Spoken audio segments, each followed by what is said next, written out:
दोस्तों, आज मैं एक्सप्लेन करने वाली हूँ हाल ही में रिलीज हुई एक तमिल एडवेंचर ड्रामा मूवी को जिसका नाम है सैम्बी।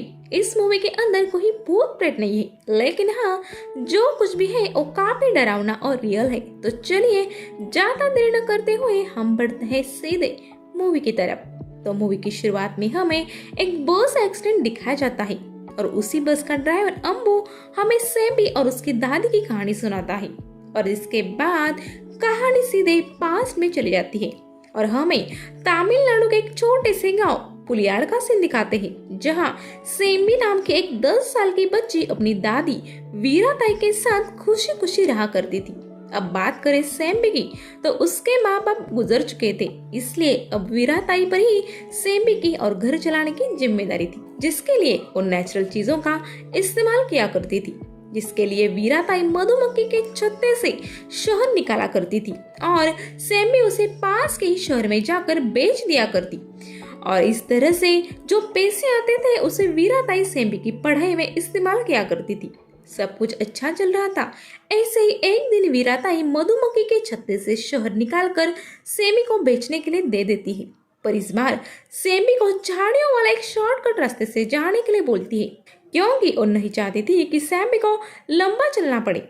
अब सैम्बी शहर लेकर उस झाड़ियों वाले रास्ते से जा रही होती है तो वहां पर 3 लड़के उसको झाड़ियों में खींचकर उसके साथ गलत काम करते हैं, यानी कि वो सैम्बी पर रेप करते हैं, जिस वजह से सैम्बी वहीं पर बेहोश होकर गिर जाती है और वो 3 लड़के अपनी गाड़ी से घर जाने लगते हैं। और घर जाते वक्त वो लड़के प्लान करते हैं कि वो हर हफ्ते गांव में आएंगे और छोटी छोटी बच्चियों के साथ गलत हरकत करेंगे। अब दूसरी तरफ गांव के कुछ बच्चों को सैम्बी बुरी हालत में मिलती है, इसलिए वो बच्चे भागकर वीराताई के पास जाते हैं और बोलते हैं कि लगता है शायद सैम्बी को किसी भेड़िया ने काटा है।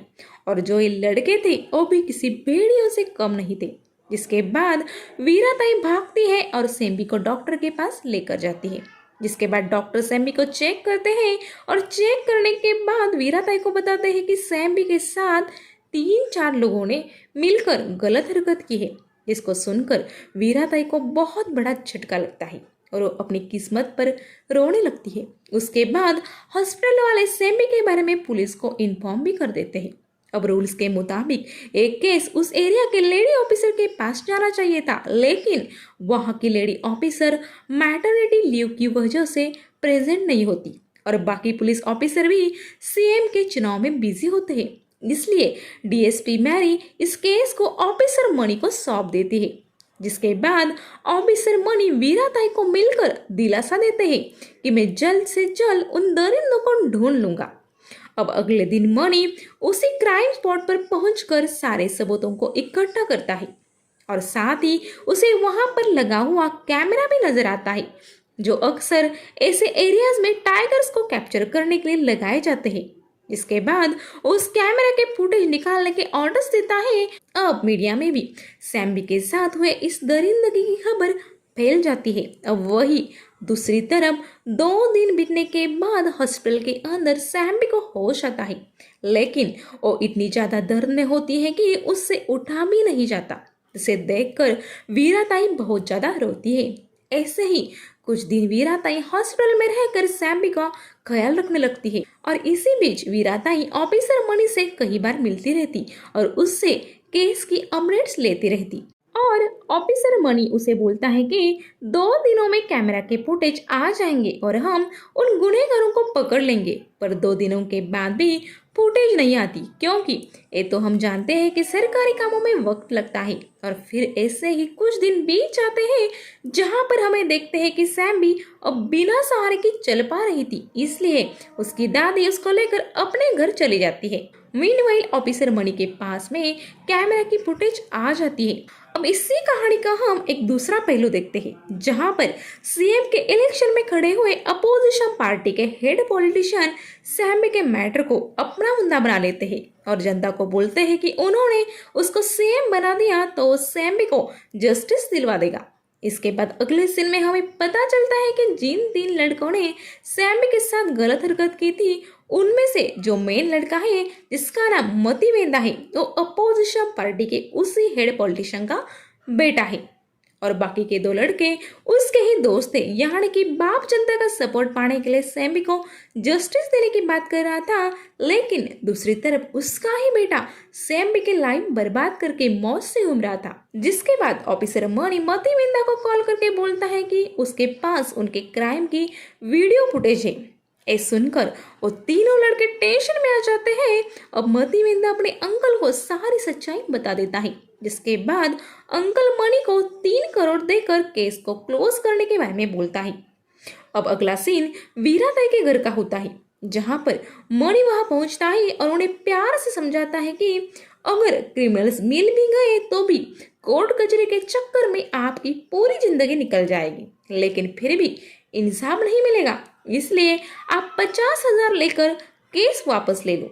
अब वीराताई समझ जाती है कि अब मणि भी उन दरिंदों के साथ मिल चुका है, इसलिए वो उसको पूछती है कि क्या तुम उन दरिंदों को जानते हो। जिस पर मणि बोलता है कि वो बड़े घर के बच्चे हैं, इसलिए हम उन लोगों का कुछ भी नहीं बिगाड़ सकते। यानी कि मणि ने 3 करोड़ के चक्कर में एक लड़की की इज्जत को नीलाम कर दिया था और वो खुद को बेचारा दिखाकर वीराताई से वो केस क्लोज करवाना चाहता था, लेकिन वीरा इस बात के लिए मना कर देती है। जिसके बाद मणि गुस्से में सैम्बी का गला दबाने लगता है। तब वीराताई सैम्बी को बचाने के लिए मणि को डंडे से मारने लगती है। जिसके बाद घायल होकर मणि वहां से भागने की कोशिश करता है, पर वीराताई पत्थर मारकर उसका सर फोड़ देती है। जिसके बाद वीराताई घर में पड़े कुछ पैसे लेकर सैम्बी के साथ वहां से निकल जाती है, क्योंकि उसे पता था कि मणि को मारने की वजह से पुलिस वाले उसके पीछे पड़ जाएंगे। जिसके बाद वो बड़ी मुश्किल से जंगल को पार करके रोड पर पहुंचती है, जहां से एक बस गुजर रही होती है।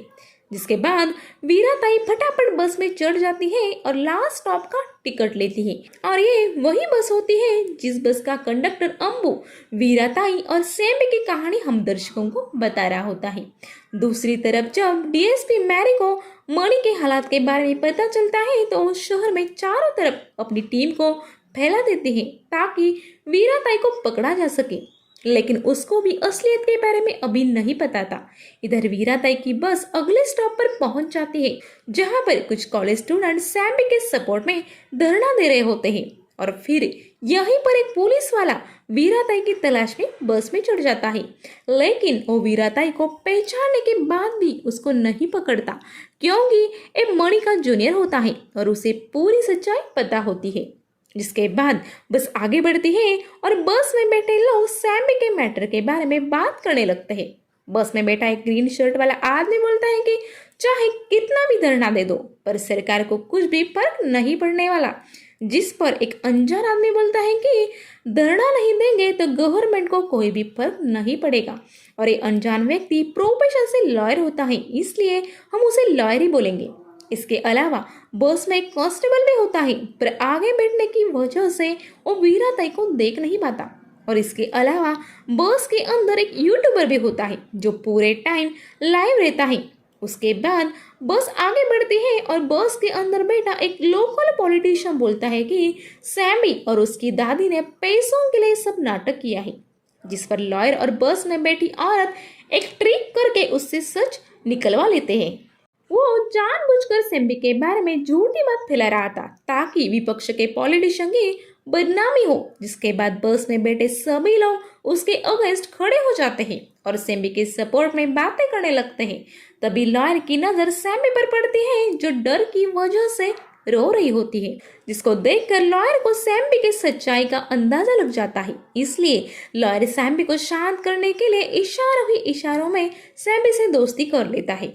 जिसके थोड़ी देर बाद बस में वापस से सैम्बी की बात शुरू हो जाती है।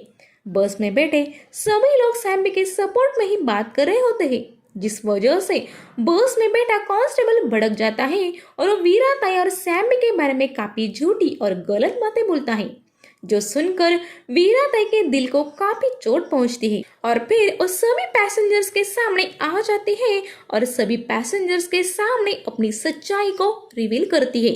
जिसके बाद वो रोते हुए लोगों को बताती है कि सैम्बी के माँ बाप फायर फाइटर थे, जो लोगों को आग से बचाते हुए खुद मारे गए।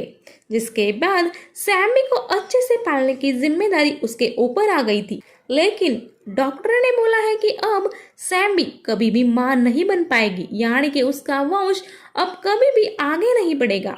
इसको सुनकर बस में बैठे सभी लोग इमोशनल हो जाते हैं और बस में बैठा यूट्यूबर भी उस वक्त लाइव होता है, जिस वजह से वीराताई के सारी बातें ऑनलाइन सोशल मीडिया पर वायरल हो जाती है। लेकिन थोड़ी ही देर में बस के अंदर कुछ पुलिस ऑफिसर घुस जाते हैं, जिन्हें मतिवेंदा के अंकल ने भेजा होता है।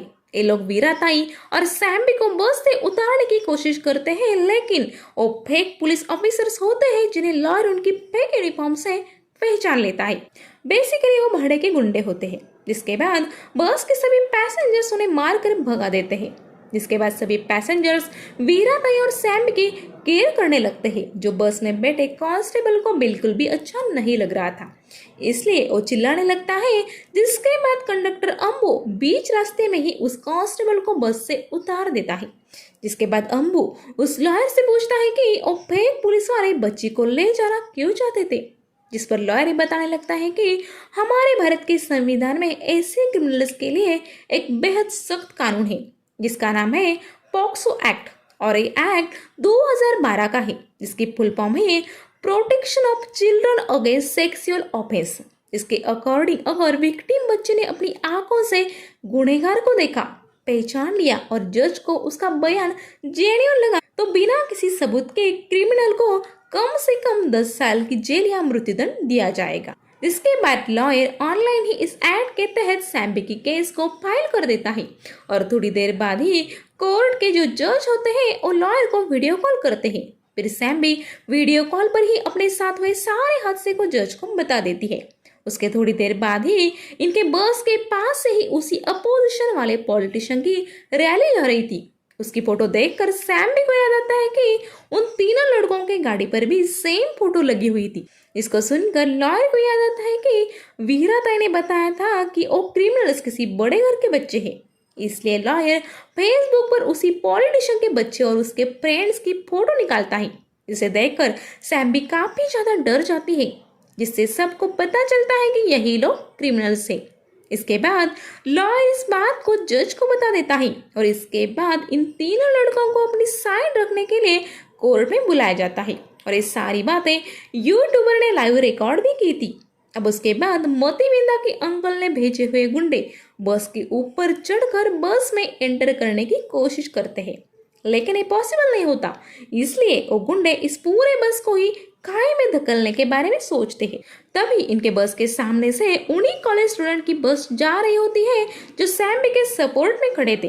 तब लॉयर दिमाग लगाकर इस बस के सभी पैसेंजर्स को उन स्टूडेंट के बस में शिफ्ट कर देता है। जिसके बाद गुंडे उनकी बस को खाई में धकेल देते हैं।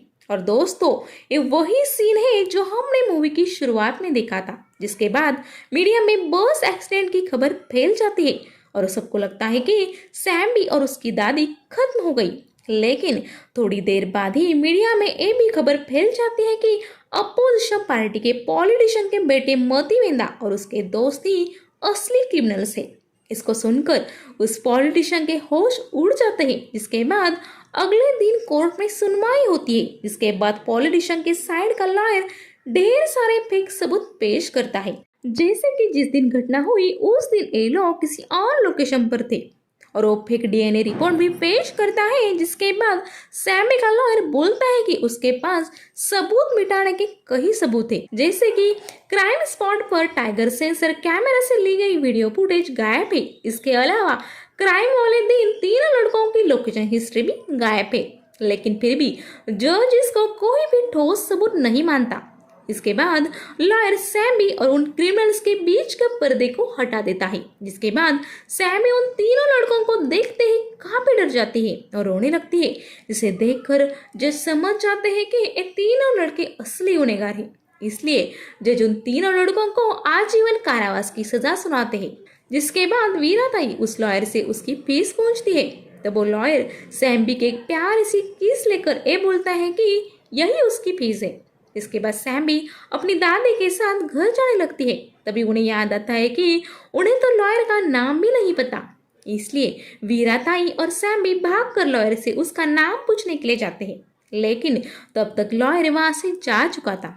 उसके बाद वीराताई आसमान की तरफ देखती है और तभी हमको एक घंटी की आवाज सुनाई देती है जो कि ये इंडिकेट करती है कि वो लॉयर और कोई नहीं बल्कि भगवान ही थे जो कि यहाँ पर सैमी की मदद करने आए थे क्योंकि वो इनोसेंट थी। और इसी सीन पर ये मूवी खत्म हो जाती है। तो दोस्तों ये थी सैमी मूवी की कहानी। और दोस्तों ट्रस्ट मी, ये एक्सप्लेनेशन रिकॉर्ड करते वक्त मेरी आवाज़ काफ़ी भारी हो गई थी। अब इस मूवी के अंदर हमें काफ़ी बढ़िया तरीके से पॉक्सो एक्ट के बारे में दिखाया गया है जिसके जरिए भारत के एक छोटे से गांव में रहने वाले एक दादी ने और 10 साल की बच्ची ने एक बड़े पॉलिटिशियन के लड़के को और उसके दोस्तों को जेल भेज दिया।